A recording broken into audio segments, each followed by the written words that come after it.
You. Hey, what's up, guys? We are live, and we got Dane in the house and baby Dane I got also. There he baby is. Dane. This is Jace. I'm on baby duty until his mom gets back here and puts him in the bed here shortly. So he's gonna hang out for the next few minutes.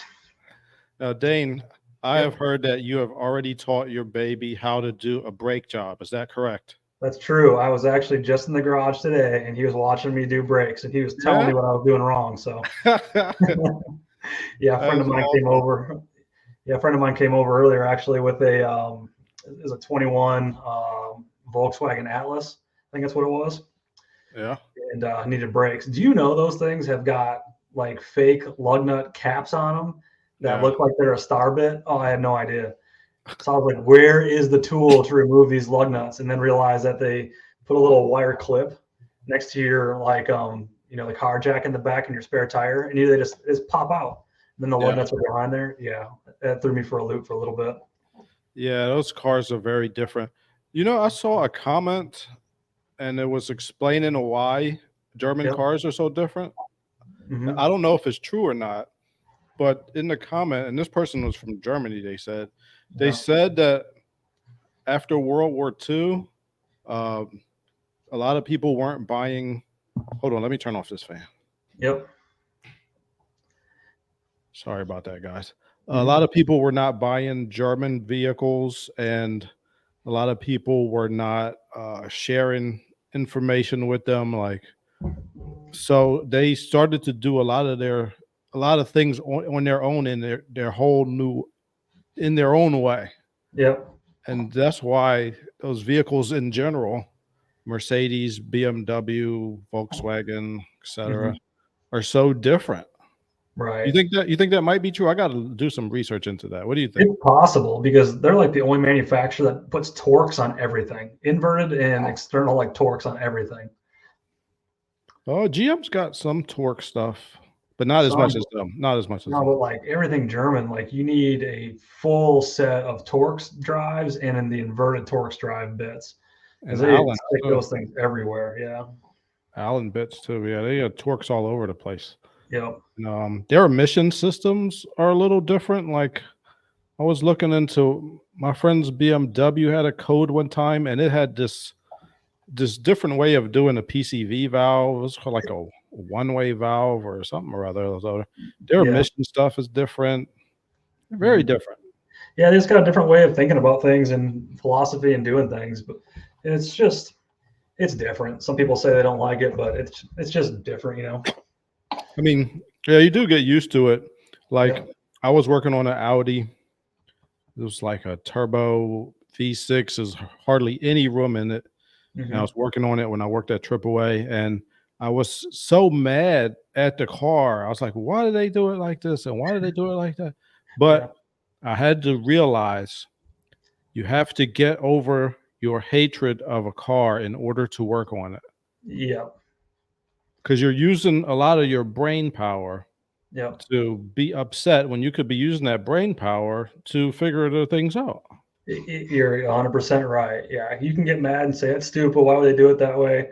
But really, like I said, once you start breaking things down into their simplest form, they're not that much different than the thing that you might love. It's just a little bit way different of connecting a certain thing, or maybe a little bit different piece of hardware. There's only so many ways to like build a suspension system, or like build an engine. It's they're not all that different. It's just a little small things. Don't let them all bother you. Well, some of them are big things, though. I mean, I know I seen one of those engines, and Yeah. it had like 5 different timing chains. Okay. Yeah. So when you make things way more complex than they need to be, and you have to remove the engine to do those things, yeah, then that's frustrating. Those things I understand. And now I didn't have to do this on that Audi I worked on, but my boss, who was the shop foreman, he was also a mechanic. Yeah. He did a couple repairs on that required for you to move the whole front of the vehicle like 6 or 8 inches forward. And there Ugh. were like these special little tools you put in there to slide everything for like the Yep. whole front of the vehicle, the radiator, the bumper, the headlights, everything. Hmm. I thought that was wow. It is crazy. Remember when? Well, you might not have been there yet, but when Cummins first released like the 6.7 liter engine in those trucks in like '07, '08, they had Yeah. a bunch of recalls on the turbos because the turbos were sooting up and coking. Basically, the variable geometry vane inside there would lock up. And so you had to warranty the turbo out, even though it was an emissions failure. And it was faster for techs at the dealership to remove the whole cab of the pickup and to get to the turbo versus taking everything apart in the engine bay you needed it to just to take the turbo off. And so, yeah, sometimes the way things are packaged, yeah, it can be frustrating and take a lot more time than you think it should. Yeah, it's rough. So, yo, we're just killing some time before people join. Yeah. But let me tell you, I was able to pass my ASC recertification for suspension. Nice. And these tests are harder than they used to be, I think. Really? Or are you just getting rusty? I think they're harder. There's more information to cover. It's That's true. they had some electrical questions in there. On your I've noticed suspension, that. Yeah, like mag ride and stuff. well, it was just a general electrical question, but it was about steering and suspension kind of. Yep. Now I don't know if like every question in there is not graded. Like sometimes they throw stuff out there to see if you will know it, but it may have been graded. I don't know it or not. So I think people that want to take those tests, they should master electrical first because you may miss out on some questions on other stuff. Like when I took brakes, like I've redone brakes and suspension so far. Yep. When I did brakes, it had a couple electrical questions. Yeah, I guess that makes sense. It does. Yeah, because I mean, there's a lot of electrical stuff that does go on with the brakes. You know, you deal with the ABS systems and wheel speed sensors, and there's just a lot that goes on. Yeah. Well, even more now, like they got the master cylinders are more complicated now because people have that emergency brake where the car will brake for you. Yep. So there's that now too. So yeah, there's just a lot more technology that goes on than when we first probably took our ASEs, 20 years ago. Yeah. So Yeah. I'm trying to research. I'm trying to research and everything. They got a new one for hybrid and electrical vehicles. I want to Oh, no kidding. try to get that one. Do you still have your master certification or are you working on getting that back? I got to get it back because everything expired. Like Yeah. everything. I had all of them for master and L1 and diesel. Really? And they all expired. So I got to get them all back. Yeah, I had a handful too, and I let them all go as well. You just don't need them on the research and development side of things. But it's good to have them. It's good to stay fresh on what's out there. I don't like the fact that vehicles are out there, and I don't think I'd be confident in fixing them. Oh, and really? that burns me up. I just dive in. Well, for electrical and hybrid vehicles, you definitely should do some research before those. And they are the newest cars, man. Yeah. Camry's all hybrid. RAV4 is going to be all hybrid. Yep. Everybody's got electrical vehicles now, even though they're not selling, they're still out there. We got to fix them. Yeah, somebody's got to, or throw them in the trash and buy a new one. Yeah. All right. Well, let's go to the first story. Yeah. We got one person watching. Whoever you are, feel free to post a comment. But we're going to go to the first story. This is Automotive News podcast here. So let's get it going. Where is the first story? Now, Dane, this story is going to be important to you because I know you were talking about getting a Ford Bronco. You have Bronco fever. I do like the Bronco. Let's see if you still have Bronco fever after this. Uh-oh.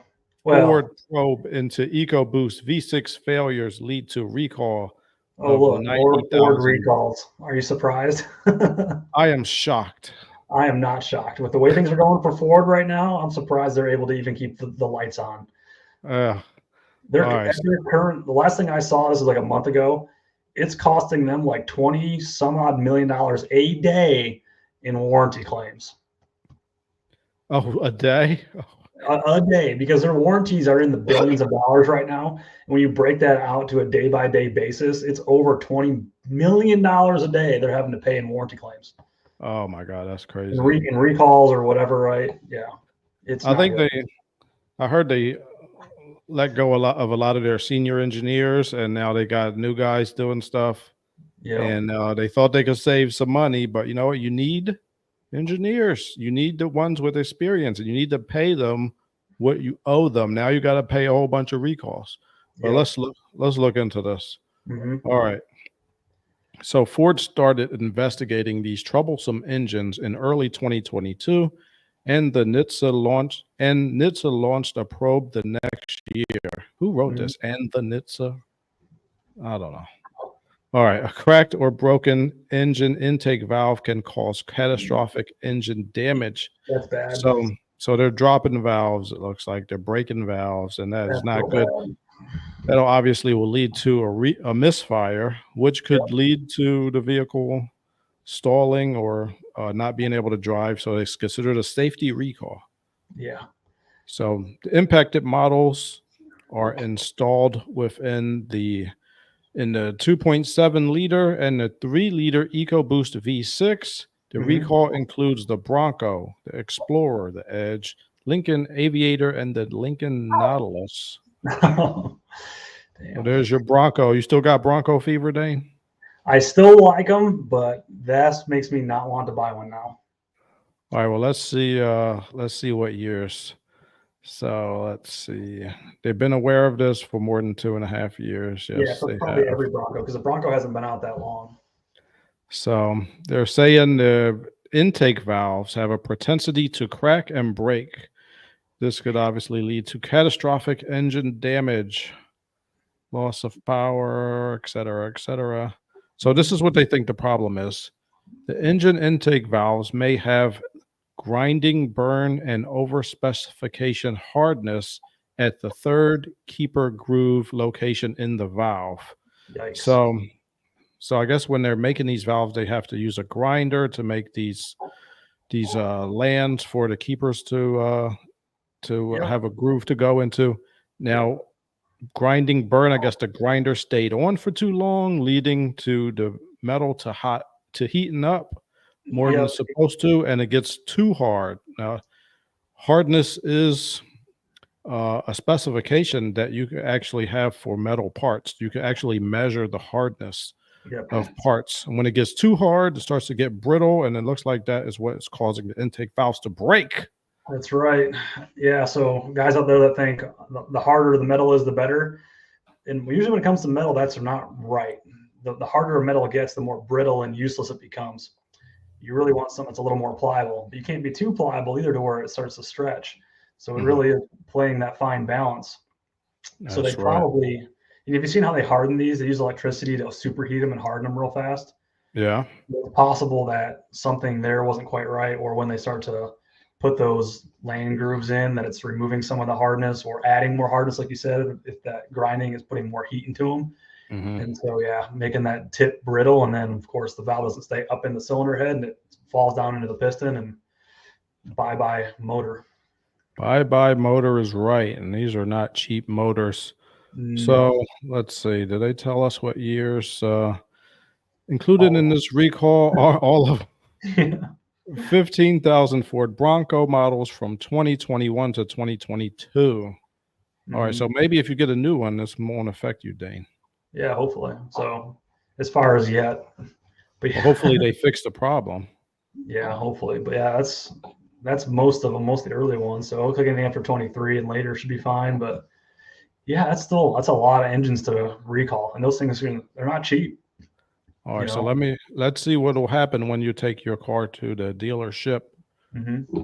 Owners of these vehicles will be alerted to the recall from starting October 7th of this year. So that's in about a month. Mm-hmm. The dealers will inspect each vehicle to determine the cumulative number of engine cycles and replace the engines on vehicles that fail a high RPM cycle test. All right, so now this is it looks like they're going to do some type of test to see if you need your engine replaced, right? Mm-hmm. Now this is what I thought was going to happen with the Toyota recall. Right.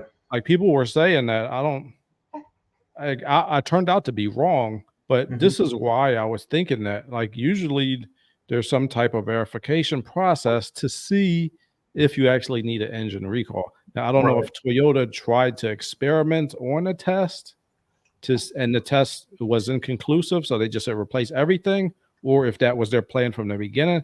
I don't know. I don't work there anymore, but Yeah. I'm that is guessing it why. was bad enough to where to open up the engine to see what the actual issue was, it was going to basically be a replacement part at that point, anyways. Or there Yeah, was just enough of them that were like, okay, we're seeing like everyone come in and have this problem. We just got to wipe them all out and just start yeah, over. Yeah, yeah. I'm not sure. I was just kind of making an educated guess from the outside, but it you're looks right. like Ford is going to have a test to see if your engine will be replaced. Let's see what the people in the comments think. They're not going to be happy, I don't think. No, they're not going to be happy. All right. So this guy says, so they over rev your engine to quote test it, but if it swallows a valve in that over rev, they'll replace it? Question mark. This Eh, is a bad test for suspected hard valve stem seals and tough on engines. Yeah, she said a little old lady just drove it to church, but the dealer stretched a rod, broke a ring, and cracked the timing chain tensioner by testing it to death. Ford must be surviving on insurance policies against bad design and OC. Oh my goodness. yeah. I haven't. Have you seen this type of test before, Dane? Yeah, it's not as bad as they think. Like to put an engine, let's say even at 7,000 RPM with no load, is really not as abusive as some people think it is. They should be able to handle that kind of stress. And they're probably doing something else to understand how the valve's seating. So you probably need to get it to a certain, cycle before they can kind of tell how it's performing anyways. So this test isn't as bad as they think. It's not like going full load and revving it to the moon and like it's going to be on the edge of exploding. It's probably not that bad. Maybe they're. I'm just guessing. Maybe they're looking at how many misfires are recorded Yep. at that RPM over a certain amount of time. Yep. All right, Baby Dane has left the building, everybody. Yep. Baby Dane Dave is did not gone. He's answer had enough. questions. Yep. He's got to Yeah. finish the brake job. Right. Yeah. So yeah, you're probably onto something, right? They're looking at a certain cycle time, or they could probably monitor if you're starting to see valve float or not, and engage the strain that's on that piece before they decide to just replace the whole engine. And I'm kind of surprised too that they don't just replace the head or the valves in this situation, keep them from having to replace the whole engine and save a lot of cost that way.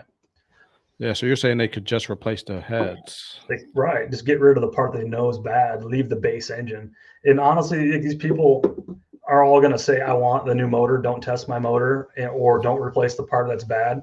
But Yeah, people, you really don't want that, because think about how invasive that is in your car. I mean, to take a whole engine out isn't as simple as a couple of plugs and a couple of bolts.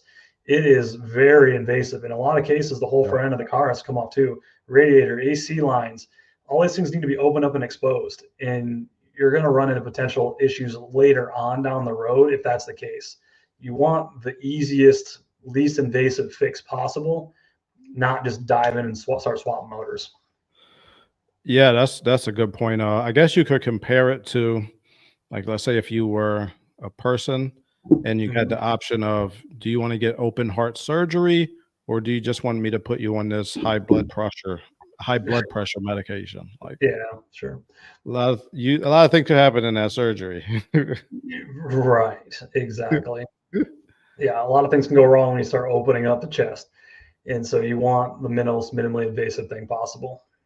Yeah. All right, so let's see any more comments.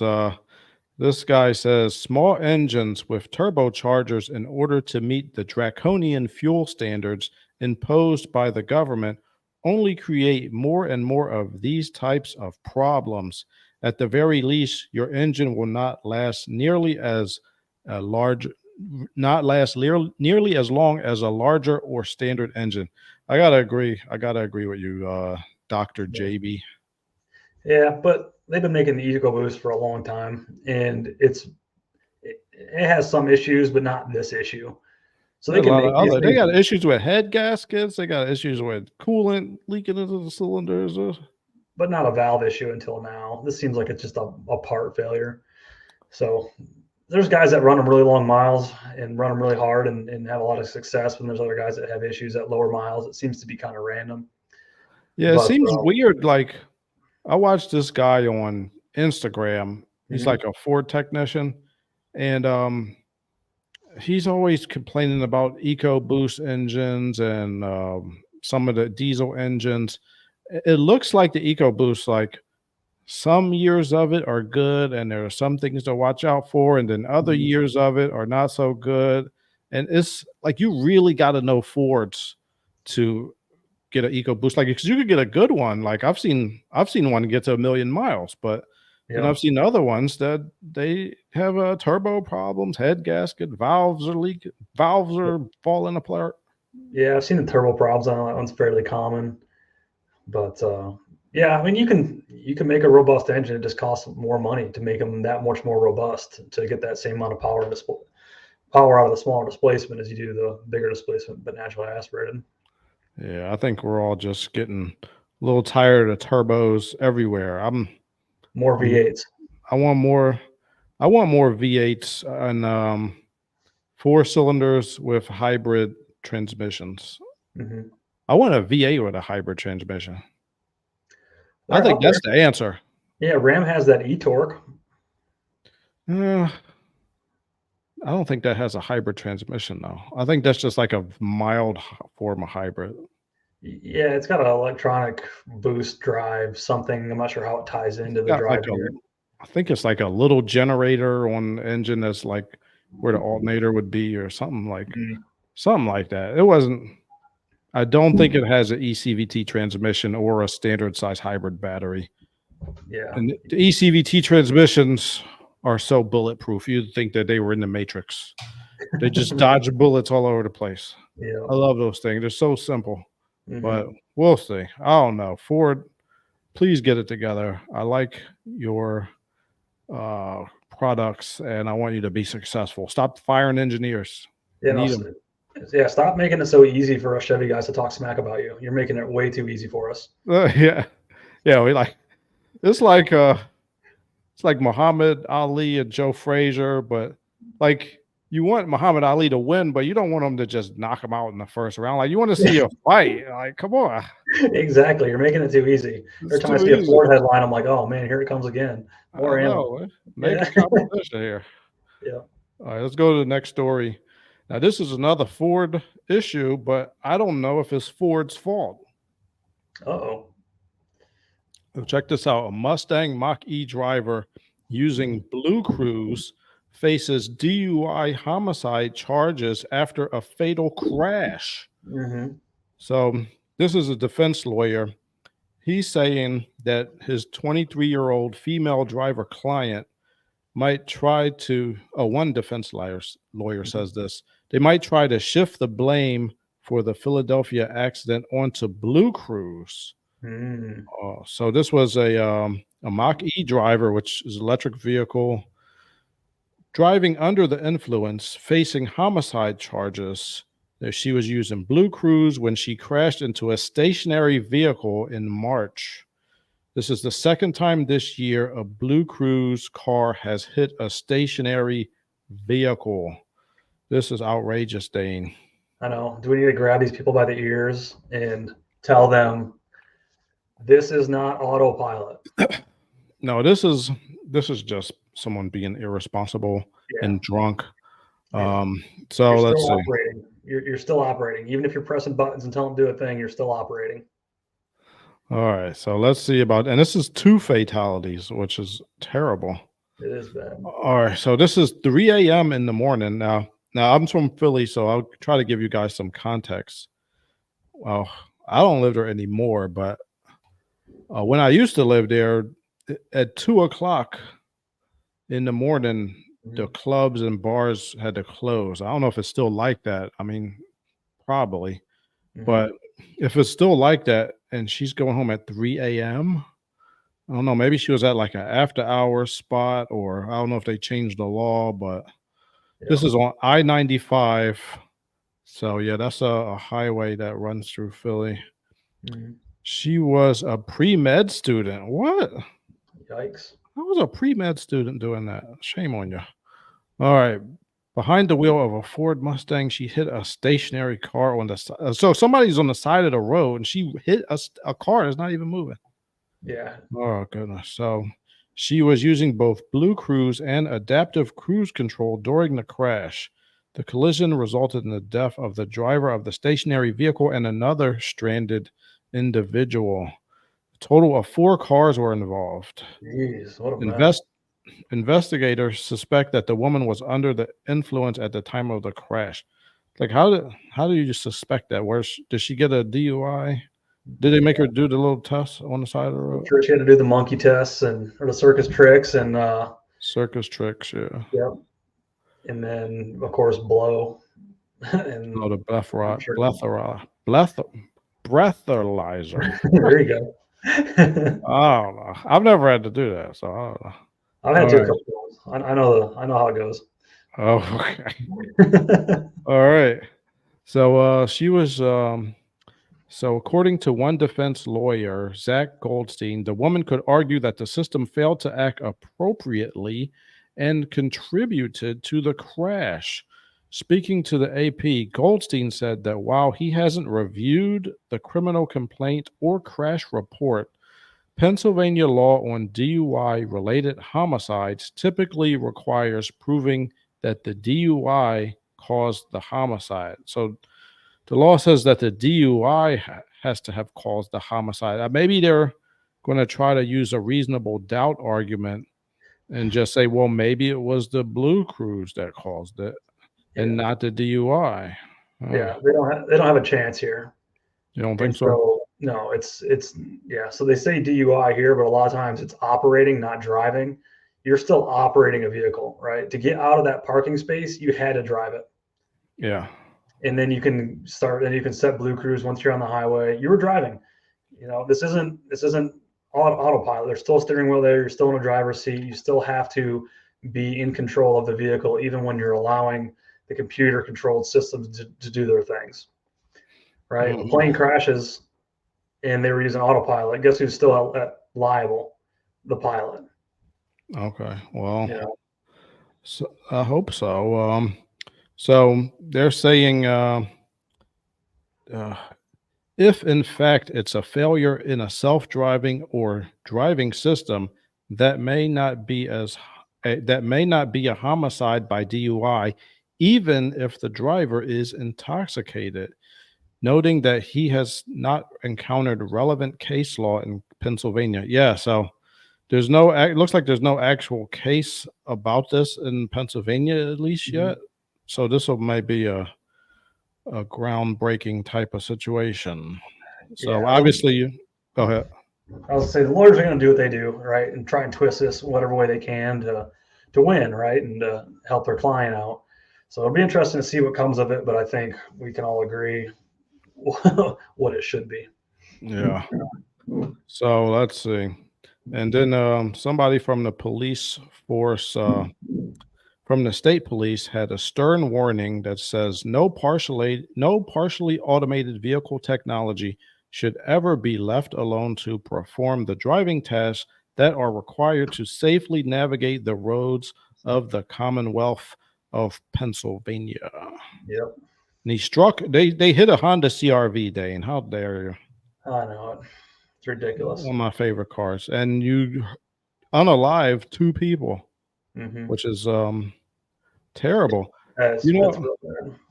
Yeah, real bad. people should be more careful, I think, as far as driving under the influence, because that is one way that people who have lived their whole life crime free, pretty good people, they don't break any laws, and then they do that thing that driving under the influence, somebody gets unalived, and Hmm. now they put you in maximum security prison with Yeah. people who have been in and out of prison their whole life. Hmm. And this is a completely different world than they're used to. And a lot of those people get well, you know what happens to Yeah. people in jail, but it's not Not a good. good situation. Not good things. It'll be almost like taking you from planet Earth and just putting you on a whole different planet, and you don't know how anything works.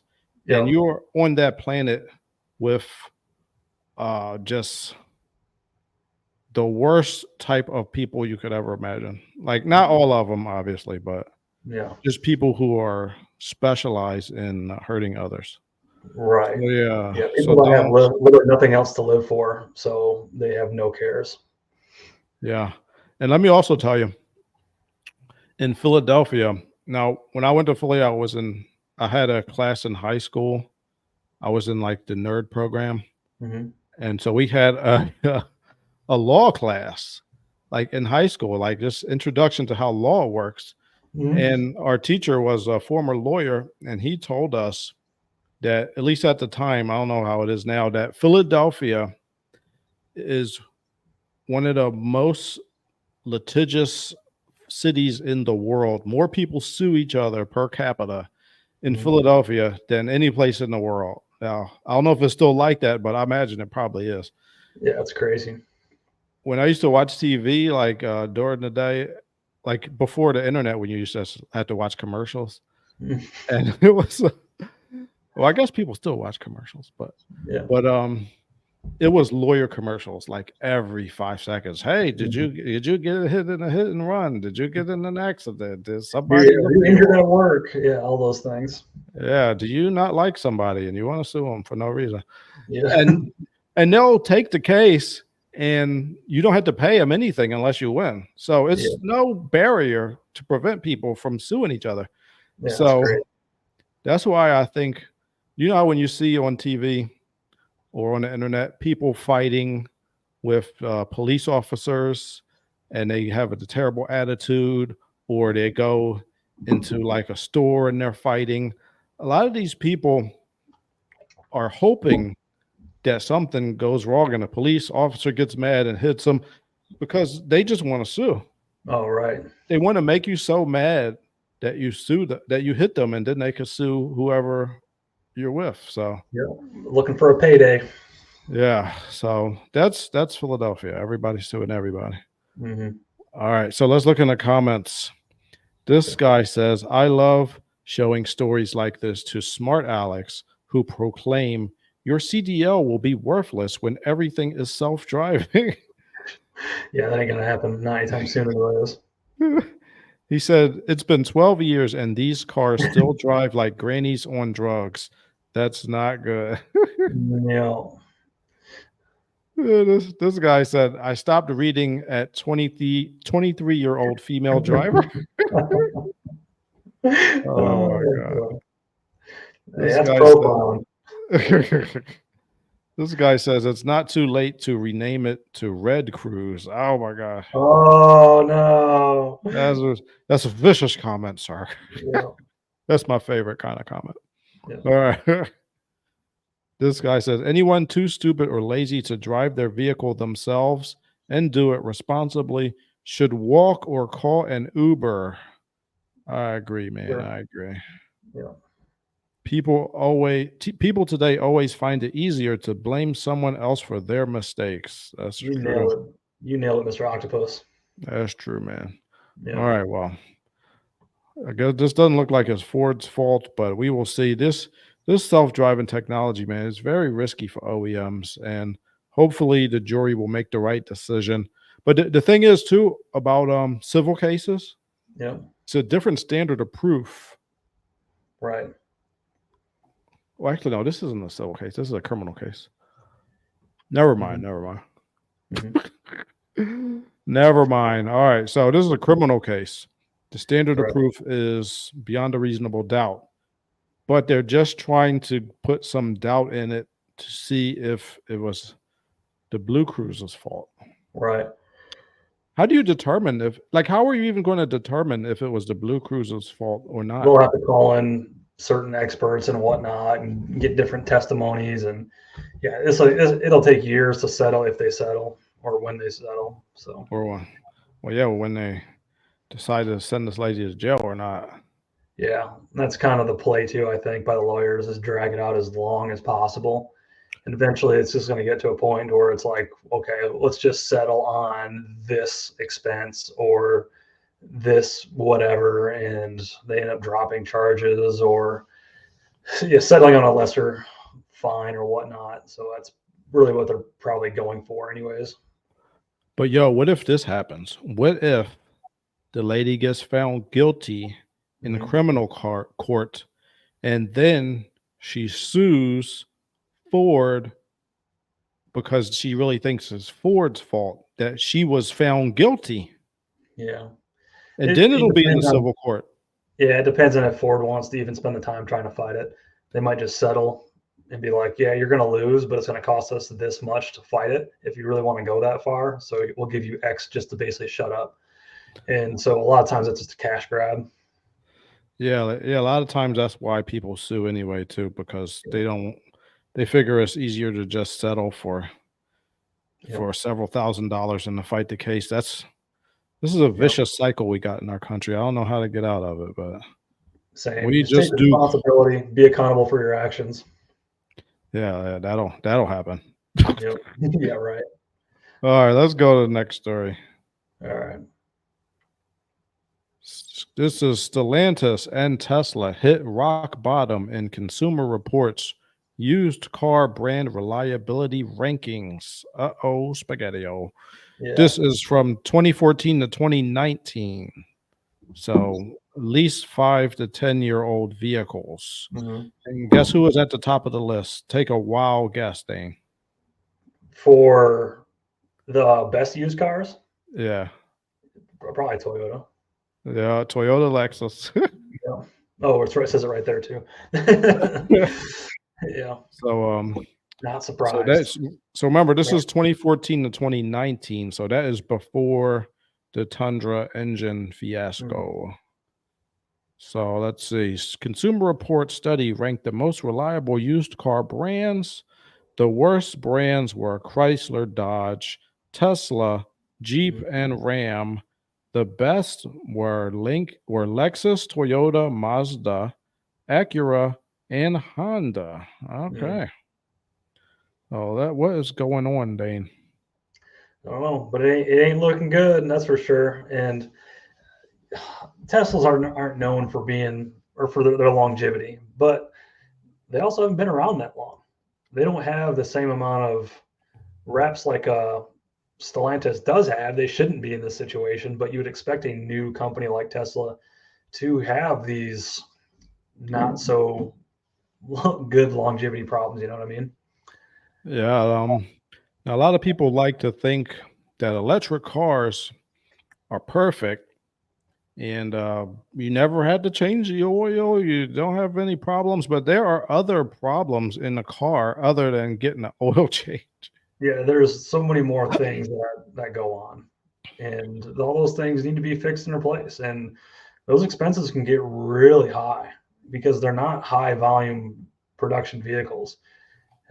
They sell a lot, especially now, but still not to the same level that Ford, General Motors, Toyota, not the same level they're selling. They still can't get those repair costs down in the same manner.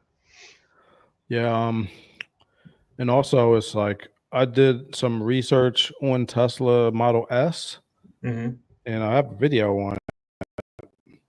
They have problems with the drive units, Hmm. which is basically like rear differential with electric motors and a system to cool it.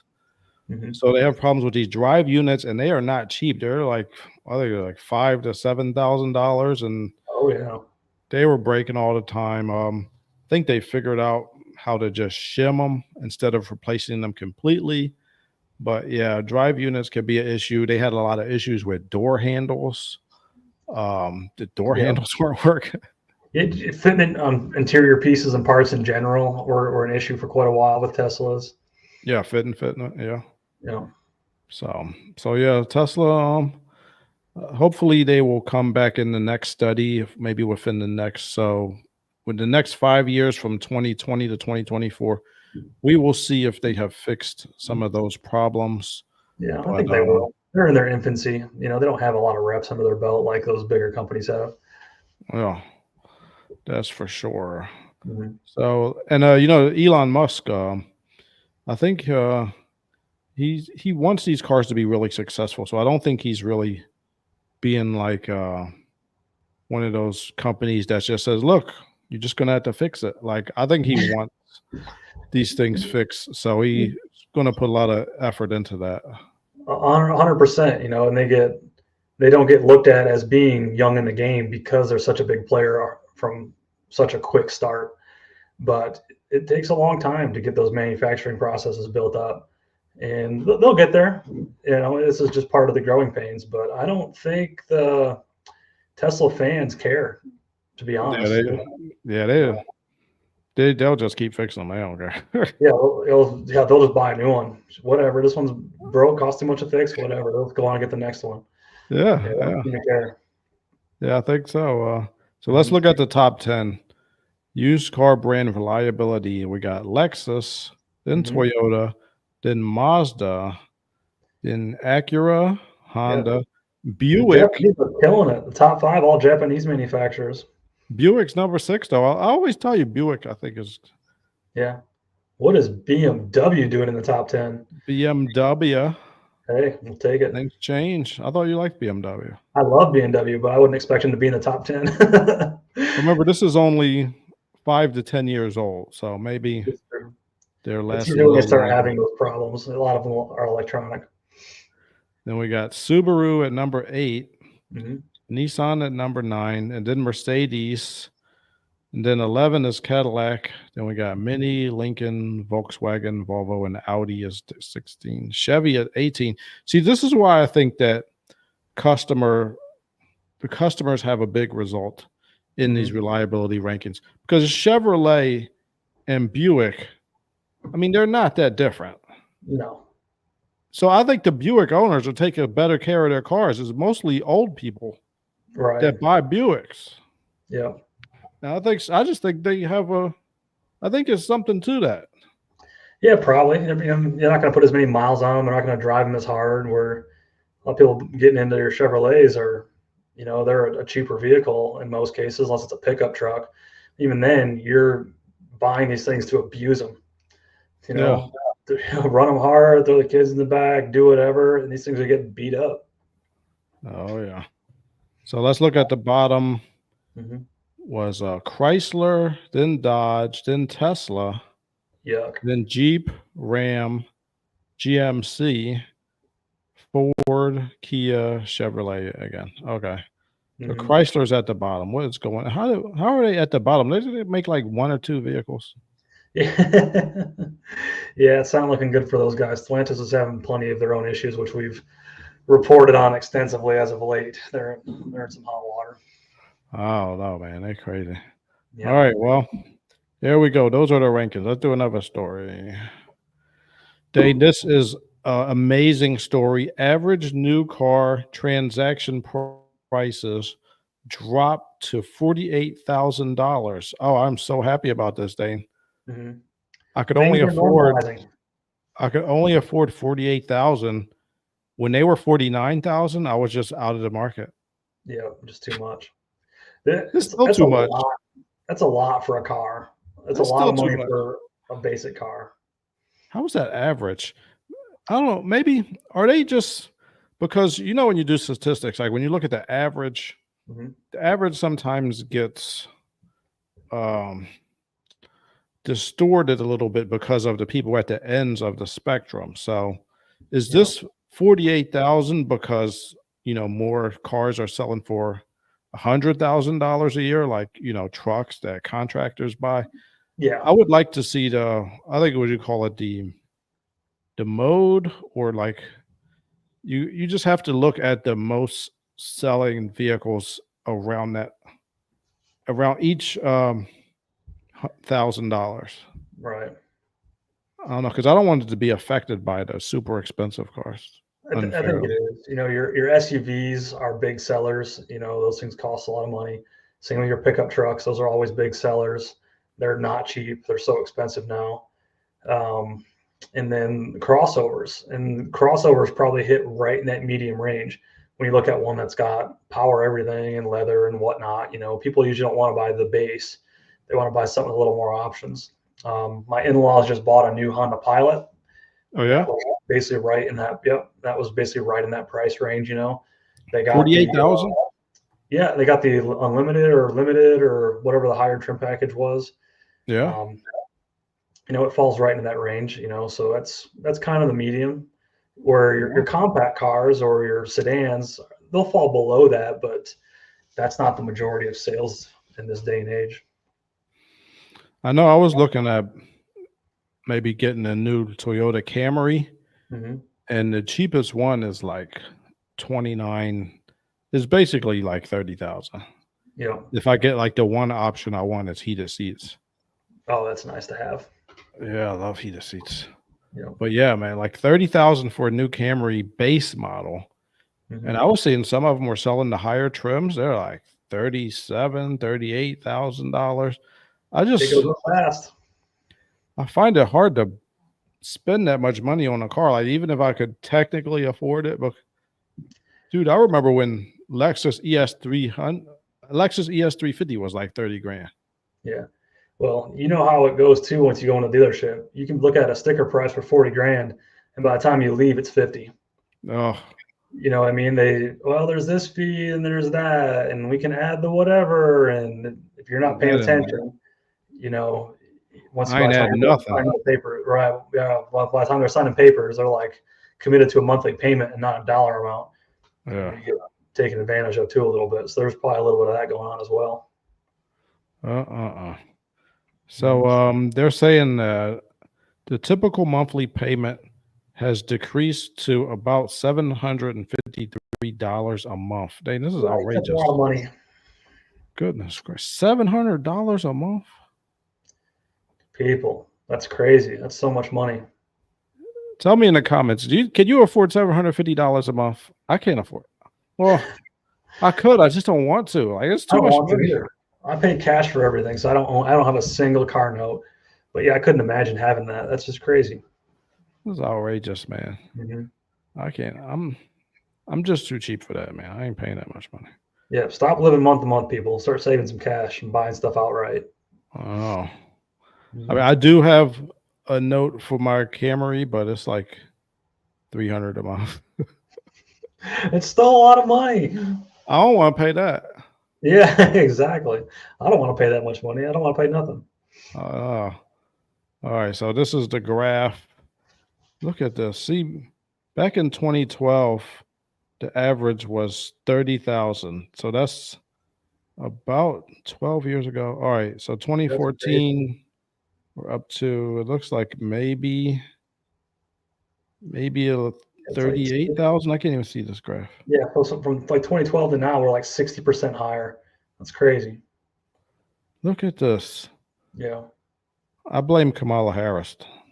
Dude. That's her fault. At least it's going in the right direction. Dude, things got so crazy during COVID time because there were so many people that were just sitting on well, they weren't doing things, right? Because they couldn't. So they just had more money. And so they just started spending like crazy, and all supply went down, the prices went like nuts. Things are just starting to come back to normalize. The market is a chip shortage too. Remember, it was a chip shortage. Dude, there's an everything shortage.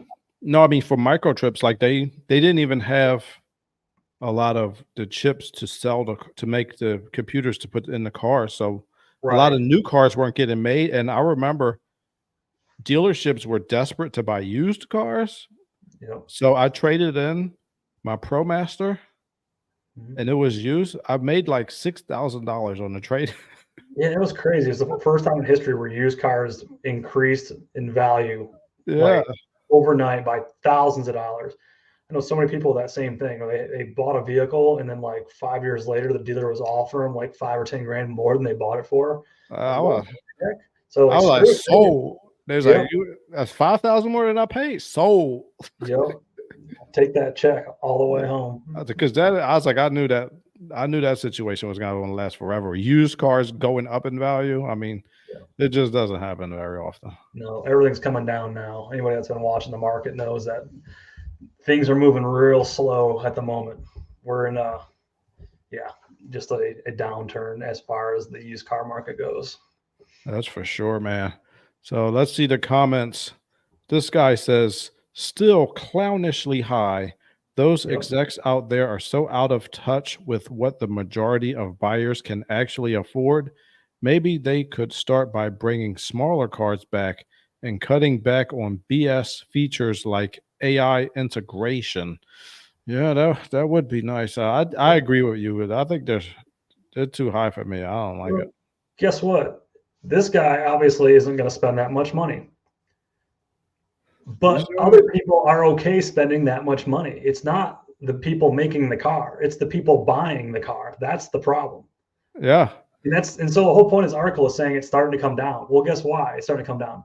Because the buyers people not aren't buying it. spending that much money anymore. They're not willing to spend that much money. They're going to sell to you for as much as you're willing to pay for it. Yeah, that's true. Yep. Um, uh, So don't blame those guys up top that are making the cars. It's the consumer. yeah.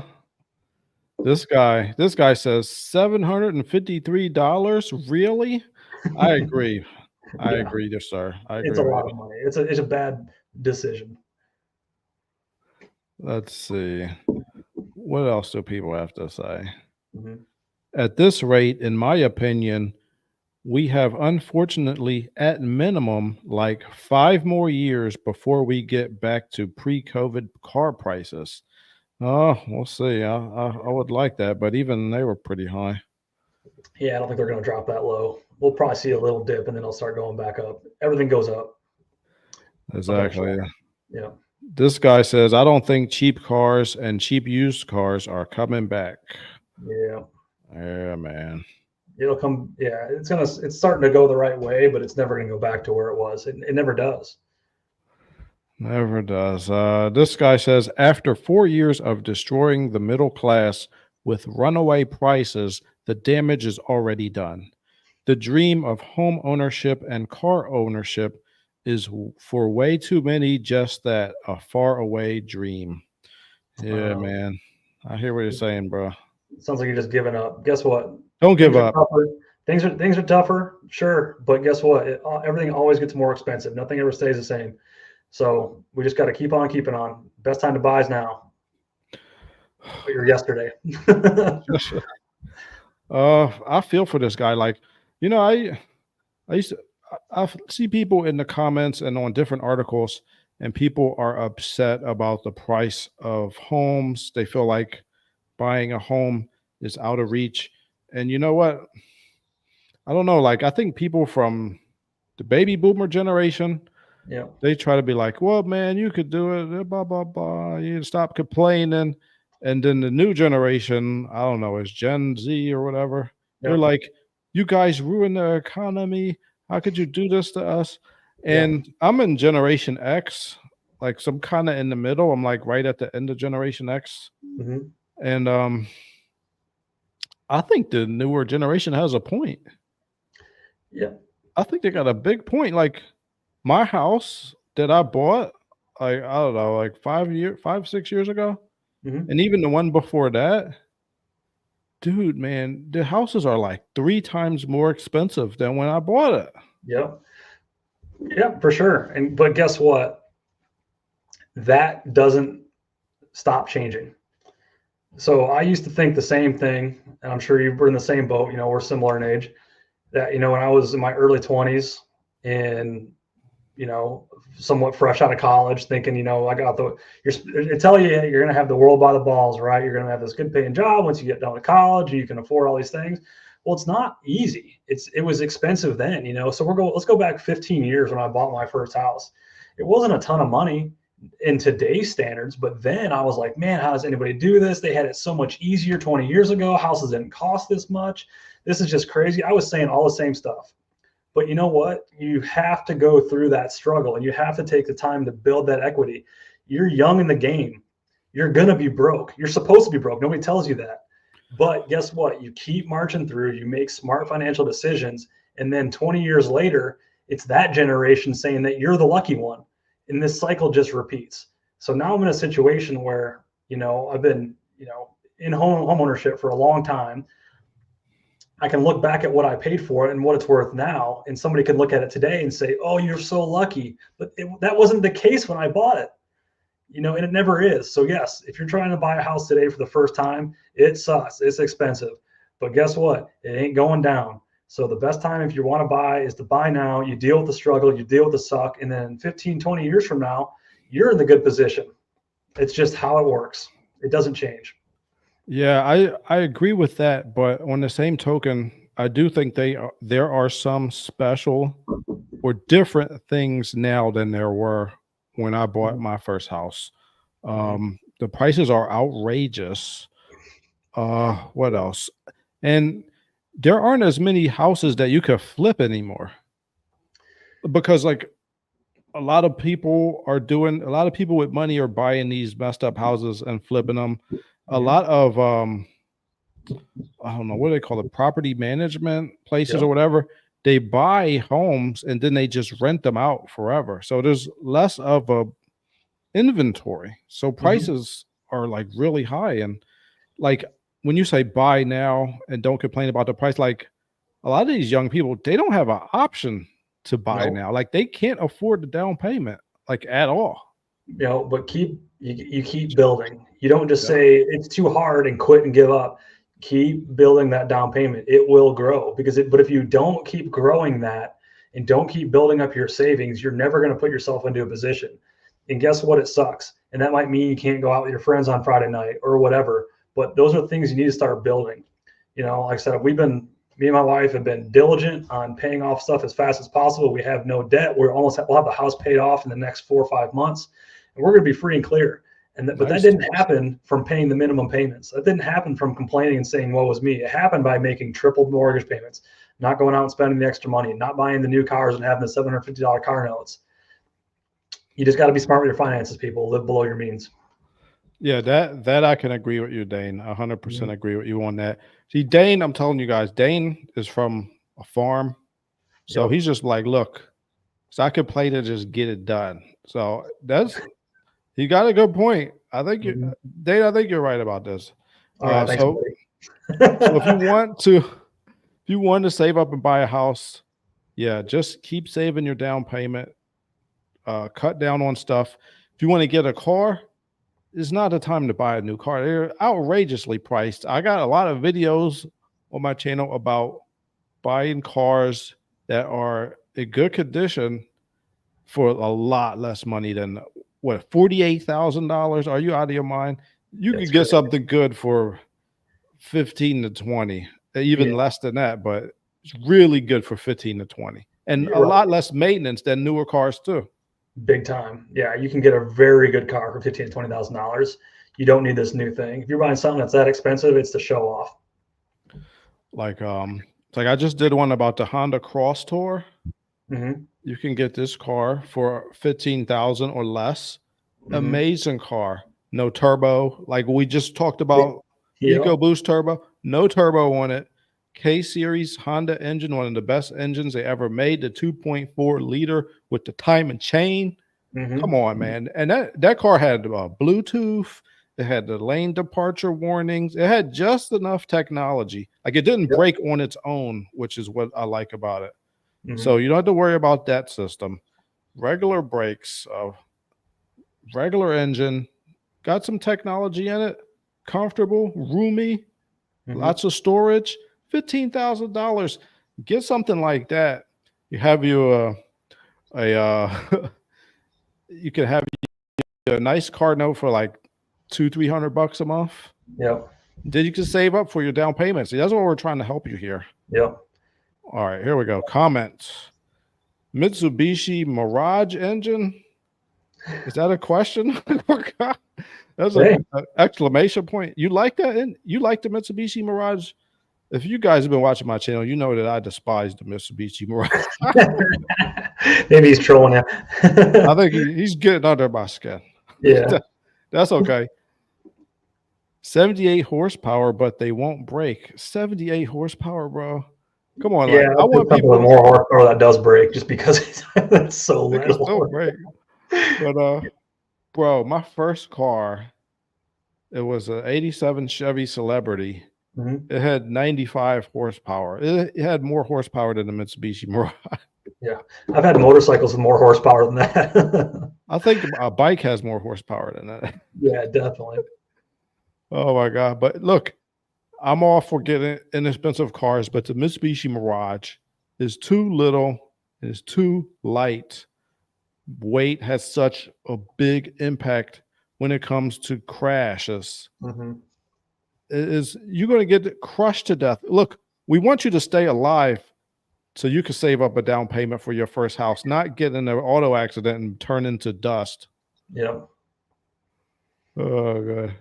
It's not that bad. The Nissan CVT is terrible, but because Mirage has so low horsepower, it never puts it under strain unless you're revved it, unless even if you revved it full time. Yeah, look, I'm not saying that it's not reliable. It's just it's not safe.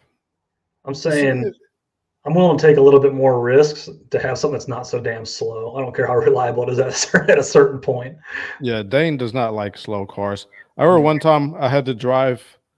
Dane let me use his Silverado, and I just had the Camry, the 2004 Camry. So we traded, and he's driving it. He's like, "I feel terrible with this car. I'm so low to the ground." You hated that thing. Go away. I want my truck back. 300 some horsepower. I know, but I ended up buying a Silverado, and I had to say it is so much higher off the ground. It is a more safe feeling, I think, being in a large vehicle than a small one. Yeah. My Geo Metro convertible. You have a Geo Metro convertible? I don't know if I've ever seen one of those in person. It has 55 horsepower. Now that's slow. There are hills. It actually slows down going up when it's floored. Yeah, I'll tell you, when I had my Honda Fit as a 2008, I think it had about 120 horsepower. And there was this one hill in Philly that I had to go, like I had to like really make a run and start to get it up that hill. So yeah, I got one of those stories too, and then we gotta get rolling here. But I had for a short period of time a diesel Isuzu Pup, which is the same truck as the Chevy Love diesel. And I thought, these things get like 30 some miles to the gallon. This is going to be a great daily driver. There's a good following for them. Yeah, Isuzu Pup, P-U-P. And mine was 4-wheel drive too with a 4-speed. I was like, this thing's going to be great. And I found one that was like clean, rust-free down in Arkansas, and went down there to buy it. And it was 55 mile an hour all the way back home to Indiana. It took so long to drive that thing back. Oh man. And I owned it for a few months and I sold it. It was just so slow. It was like 70 some horsepower. At that point, I didn't care how reliable it was. I didn't care how good a fuel economy it got. I was just totally over it. I was like, screw this damn thing. I need something with horsepower, and went back to the Chevy Silverado that makes 300 some horse and eats fuel, because I just was like, this just is not for me. Yeah, this little tiny Isuzu, only 55 horsepower. What was a 4-cylinder in that? Or yeah, a little 4-cylinder diesel, no turbo, 2.2 liter. Yeah. Oh, all right. Well, yeah, man. Look, let's not sacrifice safety for a vehicle being that slow. I think it really is less safe on the highway, because when you had to merge, like sometimes you got to really floor it. And, people aren't paying attention, But yeah, so, all right, we're going to let Dane go. I think he has baby duty. Yeah, baby should be in bed, but I got to wrap a few things up yet and get in bed. Yeah, we'll call it a wrap, and we'll see you guys next week. All right, Dane. We will see you later. Thank you for joining us. Thank you for the people in the comments who came to join us in Car News Live. We try to be back here next Sunday, or maybe Thursday, either Thursday or Sunday. Yeah, one day next week. Thank you. Have an Amico Day channel. Thank you. Appreciate the comments. All right, guys. Well, thanks for joining us. Thank you for tuning in, and we'll see you later for Car News Live. See you guys.